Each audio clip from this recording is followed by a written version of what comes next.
오늘 하나님께서 우리에게 주실 말씀은 요한복음 1장 47절로 50절까지의 말씀입니다. 요한복음 1장 47절로 50절. 예수께서 나다나엘이 자기에게 오는 것을 보시고 그를 가리켜 이르시되 보라, 이는 참으로 이스라엘 사람이라 그 속에 간사한 것이 없도다. 나다나엘이 이르되 어떻게 나를 아시나이까? 예수께서 대답하여 이르시되 빌립이 너를 부르기 전에 내가 무화과 나무 아래에 있을 때에 보았노라. 나다나엘이 대답하되 랍비여, 당신은 하나님의 아들이시오. 당신은 이스라엘의 임금이로소이다. 예수께서 대답하여 이르시되 내가 너를 무화과 나무 아래에서 보았다 함으로 믿느냐? 이보다 더 큰 일을 보리라. 아멘. 오늘 목사님께서 증언해 주실 말씀은 가능성입니다. 많은 은혜 받으시길 축원합니다.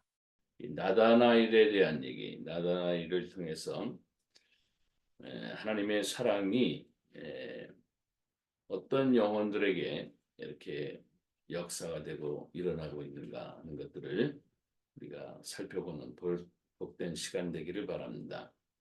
하나님의 사랑은 온 세상에 증거되길 원하십니다. 그런데 이 사랑을 받아들일 사람은 따로 있다는 거예요. 그러면 하나님이 이미 결정해버리고 그 영혼을 인도하시고 나머지 결정 안 된 사람은 다 버리시나 그런 뜻이 아닙니다. 하나님께서는 그 영혼이 하나님을 만날 수 있는 그런 가능성에 대한 부분들이 그의 인생 가운데 보이기 시작을 할 때 하나님의 말씀들이 증거되고 그 말씀이 그 영혼이 받아들임으로 말미암아 하나님의 사랑을 알게 된다는 것입니다.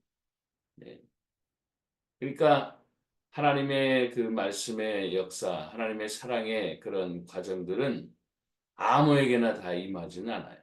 그래서 물론 하나님이 전지전능하시니까 누가 어느 때 그것을 받아들일 것인가에 대해서는 알고 계실 겁니다.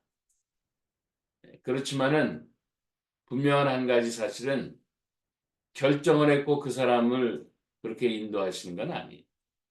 전지전능하시니까 아시는 것뿐이죠. 전적으로 그 사랑을 받아들이는 것은 각자의 몫이고 각자의 선택입니다. 그런데 그 하나님의 사람이 되기 위해서는 어떤 그 가능성이 보이기 시작한다는 거예요. 그게 오늘 하나님의 사랑을 받아들일 수 있는 그 가능성을 갖고 있는 그런 조건들은 뭘까 하는 그런 부분들을 우리가 한번 살펴보는 것이 매우 중대하다는 것입니다. 왜냐? 아직 하나님의 사랑을 받아들일 준비가 안 돼 있다든가 그 사람의 인생이 변화될 가능성이 없는 사람에게는 이걸 아무리 얘기를 해봐도 되질 않습니다. 그런 측면에서 오늘 이 말씀이 우리에게 굉장히 도움이 되고 또 하나님의 말씀을 우리가 전해야 되는데 그 전하는 대상에 대해서 매우 신중할 필요가 있어요. 왜냐? 성경에도 진주를 돼지에게 줄 필요는 없어요. 이 하나님의 말씀의 이 존귀함을 아무에게나 그렇게 전달하는 것이 되는 것이 아닙니다. 그러니까 그 가능성을 보고서 하나님 말씀을 증거할 때는 바로 역사가 일어난다는 거예요. 참 이게 우리 이 세상을 살아가면서 하나님의 말씀을 증거하는 우리 하나님 백성들의 입장에서 볼 땐 지혜로운 것입니다. 그래서 그 가능성을 갖고 있는 사람들의 특징이 뭐냐는 거예요.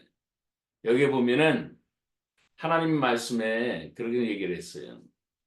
이 당시의 사람들은 전부 다 뭐 그 동네 사람들이 다 알고 지내는 그런 사람들이죠. 한 마을에 그냥 그 마을의 인구 자체도 별로 없을 뿐더러 서로 다 일가 친족처럼 이렇게 지내는 그런 사람들이겠죠. 예수님을 이 나다나엘에게 이 예수님을 소개하는 그 과정에서 이 나다나엘에 대한 그 상황을 조금 우리가 살펴보면 금방 그 하나님의 사랑을 받아들일 수 있는 가능성이 어딨냐? 우리가 알 수 있게 된다는 것입니다. 예. 여기 하나님의 그 사랑을 갈구하고 그 하나님 나라를 생각해 보려고 그렇게 애를 쓰고 있었던 한 인물이 또 있었다는 거예요. 그게 뭐냐면 나다나엘이에요. 나다나엘. 이 나다나엘은 그 이름 뜻이 하나님의 선물이라는 뜻이래요. 하나님의 선물. 그러니까 이름에서도 벌써 하나님의 사랑을 받을 선물을 받은 자야, 이 사람은. 그죠? 그러니까 이 나다나엘은 하나님을 만날 수밖에 없고 하나님의 사랑을 경험할 수밖에 없는 그런 인생으로 아마 태어난 것 같아요. 부모님이 이름조차도 그 하나님의 선물이다라고 이렇게 지을 정도로 이 나다나엘을 이렇게 하나님이 인도해 가신 거 아닌가 그런 생각도 그 이름 속에서 해보게 됩니다. 예. 예수님 딱 보고서 너는 간사한 것이 없다. 간사하다는 얘기는 물론 교활한 거나 어떤 그 마음이 이중적인 것이 없다. 뭐 그런 뜻이겠죠. 예. 근데 이 나다나엘은 무화과 나무 아래를 자주 찾았던 것 같아요. 예. 당시에 무화과 나무라는 것은 뭐냐면 이스라엘의 상징, 을 뜻하는 이스라엘을 뜻하는 그런 나무인데 그 무화과는 이스라엘 백성을 또 뜻하고 예. 그런 어떤 나무입니다. 예. 그런 그 나무 아래에서 늘 이 나다나엘이 고민을 했었다는 거예요. 근데 그걸 예수님이 다 보고 계시. 우리 예수님이 하나님의 아들이신 하나님이시니까 다 알죠. 예. 그래서 이 나다나엘이 대화 중에서 아니 어떻게 저를 아셨습니까? 그러니까 너무 놀라지 말아라 그렇게 얘기를 하시는 거예요. 내가 너를 무화과 나무 아래 보았다 함으로 믿느냐? 이보다 더 큰 일을 보리라 그렇게 하면서 나다나엘의 그 놀란 가슴을 설명해 주고 있죠.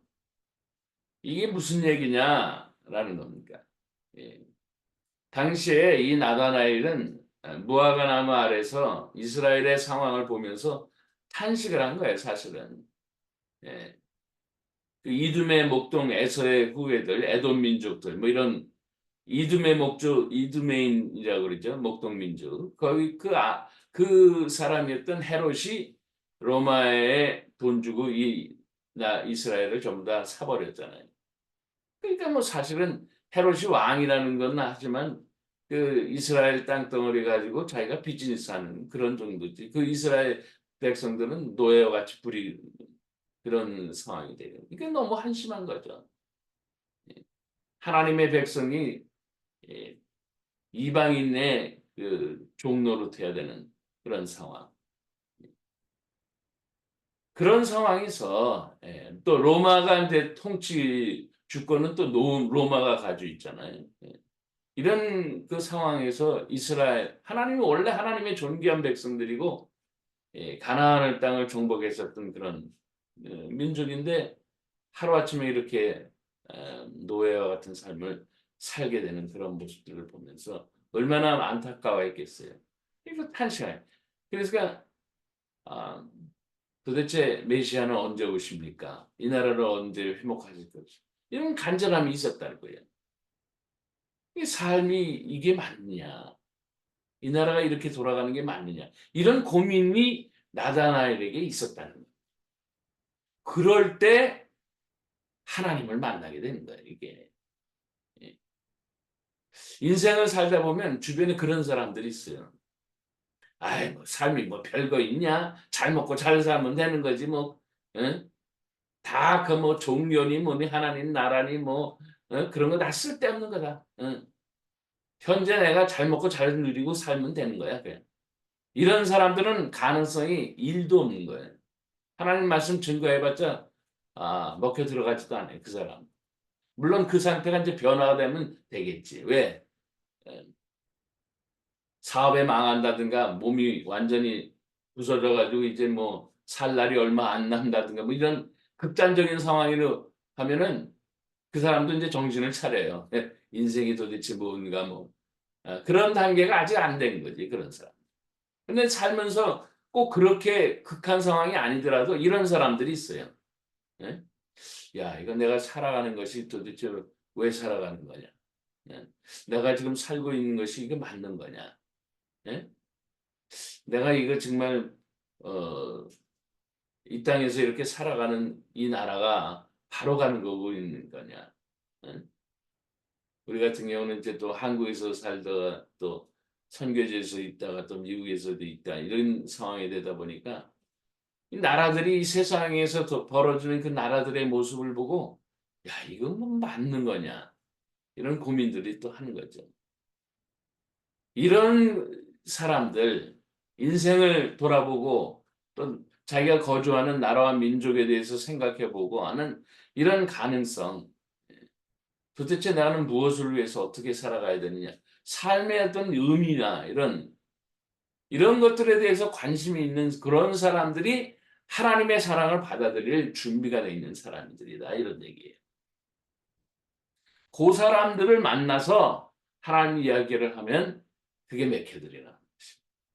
이게 뭐 예수님이 딱 그냥 이 나다나엘을 찍어서 이렇게 만나게 되고 이 빌립을 통해서 물론 빌립이 소개해 가지고 이제 이렇게 만나게 되는데 그 나다나엘의 그 일편단심 민족을 향하고 자기의 인생 삶에 대한 그 갈등을 안고 있었던 그 나다나엘을 만나 주시고 제자로 삼아 주시고 12 제자 중에 하나가 이제 되게 되는 거죠. 네. 이런 인생의 그 하나님의 사랑을 받아들일 그 가능성을 주변에서 이렇게 한번 살펴보는 것이 매우 중요하다는 겁니다. 예. 저 사람은 선택됐고 안 됐고 그런 뜻으로 말씀드리는 게 아니에요. 그건 하나님이 전지전능하시니까 아시는 것뿐이지. 다 만들어 놓고 각본 만들어 놓고 너는 어느 때 어느 시점에 너 구원받을 거야. 이런 식의 무지막지하신 하나님이 아니시죠. 다 각자의 선택에 따른 그 책임과 심판의 기준이 다 될 겁니다. 그러나 바로 그 상황은 뭐냐? 하나님의 사랑을 받아들일 바로 그 상황을 갖고 있는 사람들이 주변에 있다는 거예요. 그 사람들을 찾아보자는 거죠. 그리고 나도 그럼 내 하나님의 사랑을 경험했었을 때 바로 이런 갈등이 있었다는 거죠. 저 같은 케이스만 해더라도 인생은 뭘까? 도대체 나는 왜 이런 되도 않은 그런 삶의 모습으로 그냥 천편일률적으로 뭐 성공 위주의 삶을 살아가려고 하는 대한민국 당시에 지금도 마찬가지겠지만은 그냥 세상적으로 뭔가를 누리려고 하는 그거에 온통 신경을 쓰이는 그런 인생이 맞는 거냐. 이런 거 고민하다가 이제 하나님 만났거든요. 그게 그런 인생의 삶에 대한 고민하고 자신과 민족에 대한 아픔과 이런 것들을 갈등하고 고민하는 그런 사람들이 하나님 사랑을 딱 받아들일 수 있다. 그리고 보니까 지금까지 이제 봤던 인물들이 막 그런 사람들 있잖아요. 예? 요한은 어떻습니까?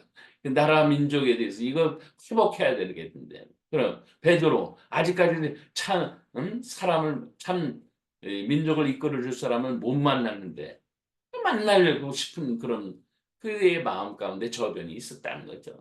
예. 사마리아 여인, 예? 예?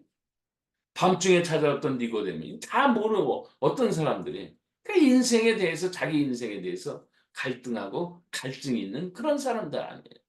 예? 그러니까 그 사람들이 다 하나님을 만나는 거예요.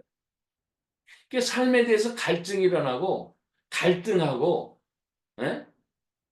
나의 삶과 또 나라 민족의 삶을 생각해 보고 도대체 이건 뭐냐? 삶에 대한 어떤 그런 정답을 못 찾아서 우왕좌왕하는 그런 사람들 다 하나님이 만나 주시는 거예요. 그게 바로 가능성이라는 거죠. 가능성.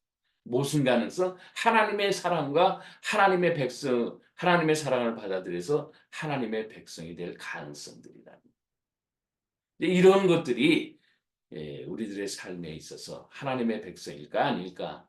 그 사람들에 대해서 또 말씀을 증거할 수 있는 그런 아주 중대한 그런 관찰할 그런 요소가 된다는 것입니다. 제가 40여 년 전에 저도 이제 예수를 처음 믿고서 막 그때 뜨거워가지고 이제 그 뭐라 그럴까 그 전도에 그 막 열이 일어나는 그런 당시인데 한 새벽에 예? 새벽에 이제 콰이트 그 당시엔 콰이트함이 경건의 시간을 하고서 어, 집으로 돌아오는 길인데 캠퍼스 길을 이제 걸어서 집으로 돌아오는 그 길에 아예 안개가 자욱히 꼈는데 예, 앞에 한 학생이 막 이렇게 걸어가는 거예요. 그래서 그때도 그냥 뜨거운 마음이 있어가지고 이 학생한테 전도하고 싶은 마음이 자꾸 드는 거예요.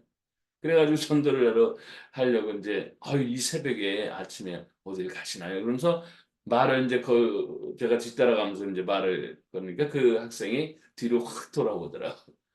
그냥 돌아보는데 그냥 얼굴이 와 무슨 뭐 화난 사람 저리 가라고 거기에 덧붙여서 뭐 인생이 완전히 무슨 막 어떤 사람이라도 막 죽일 것 같은 그런 그 마음이 아주 그냥 험악하게 생긴 그런 인생을 갖고 있다.